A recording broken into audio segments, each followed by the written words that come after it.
नमस्कार दोस्तों, आप सभी का स्वागत है श्री एजुकेशन ग्रुप पर। Shri education group SEG psychology में आज हम जानने वाले हैं difference between guidance and counselling.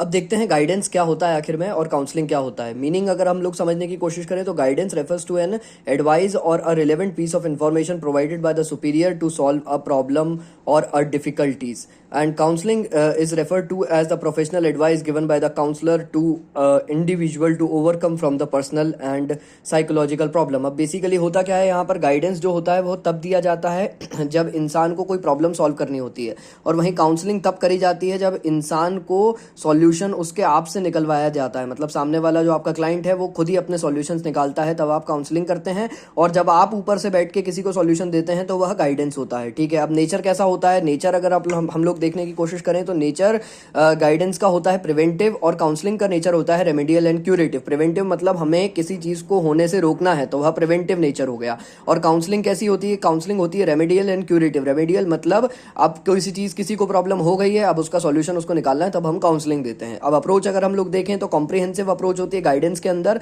और एक्सट्रोवर्टेड अप्रोच यहाँ पर देखने को मिलती है। अब काउंसलिंग के अंदर अगर हम लोग कॉम्प्रिहेंसिव अप्रोच देखें और एक्सट्रोवर्टेड अप्रोच, मतलब यहाँ पर आपको एक्सट्रोवर्ट बन के बात करनी पड़ती है, और वहीं जो काउंसलिंग है वहां पर आप इंट्रोवर्ट बन जाते हो। इंट्रोवर्ट मतलब आप सामने वाले की सुनना ज्यादा प्रेफर करते हो।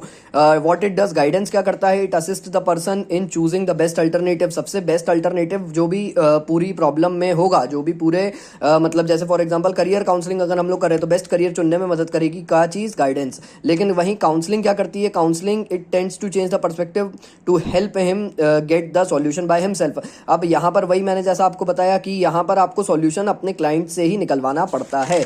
अब देखते हैं आगे क्या होता है। देखो गाइडेंस और काउंसलिंग में बेसिकली अब डील्स विद के पॉइंट पे आते हैं हम लोग। डील्स विद, गाइडेंस किससे डील करता है, education and career related issues से डील करता है। करियर काउंसलिंग इसमें आ सकते हैं, करियर गाइडेंस इसमें आ सकता है। काउंसलिंग किससे डील करती है, personal and socio psychological issues जैसे डिप्रेशन, एंजाइटी जैसे कुछ इश्यूज से काउंसलिंग डील करेगी। प्रोवाइडेड बाय, कौन प्रोवाइड करता है, एनी सुपीरियर और एक्सपर्ट हमारी गाइडेंस को प्रोवाइड कर सकता है। और काउंसलिंग कौन प्रोवाइड करता है, person who have the higher level of professional training. इसमें प्रोफेशनल ट्रेंड इंसान चाहिए, एक साइकोलॉजिस्ट चाहिए काउंसलिंग करने के लिए। लेकिन गाइडेंस आपके टीचर, आपके स्कूल के जो एक्सपर्ट्स हैं, आपके जो सीनियर्स हैं, वो सब गाइडेंस प्रोवाइड कर सकते हैं। लेकिन काउंसलिंग करने के लिए एक प्रोफेशनल ट्रेंड इंसान आपको चाहिए ही चाहिए। प्राइवेसी कैसी होती है, गाइडेंस के अंदर ओपन रहता है, गाइडेंस प्राइवेट नहीं रहता। लेकिन जो हमारी काउंसलिंग है, डिप्रेशन एंजाइटी जैसे इश्यूज की काउंसलिंग जो होती है वह कॉन्फिडेंशियल होती है। मोड कैसा होता है, one on one two one, one two one और वन टू मैनी मोड पे गाइडेंस एंड काउंसलिंग करी जा सकती है। लेकिन जो काउंसलिंग है वो वन टू वन ही करी जाती है, अकेले में करी जाती है काउंसलिंग। एक इंसान के साथ दूसरा इंसान, बस दो ही लोग रहेंगे वहां पे। और यहाँ पर क्या रहेगा, एक इंसान बहुत से लोगों को गाइडेंस दे सकता है। इतनी बात समझ में आई उम्मीद करता हूं आपको। डिसीजन मेकिंग कैसे होती है, डिसीजन मेकिंग यहाँ पर गाइड करता है। मतलब आप अगर एक गाइडेंस देने वाले इंसान है तो आप डिसीजन सामने वाले के लिए लेंगे, लेकिन अगर आप काउंसलिंग कर रहे हैं तो आपका जो क्लाइंट है वही डिसीजन लेगा। तो यह था पूरा वीडियो जिसमें हमने जाना कि difference between guidance and counselling क्या होता है। अगर आपको ये सीरीज अच्छी लग रही है तो please do like, share and subscribe to our YouTube channel called Shri education group. Thank you so much.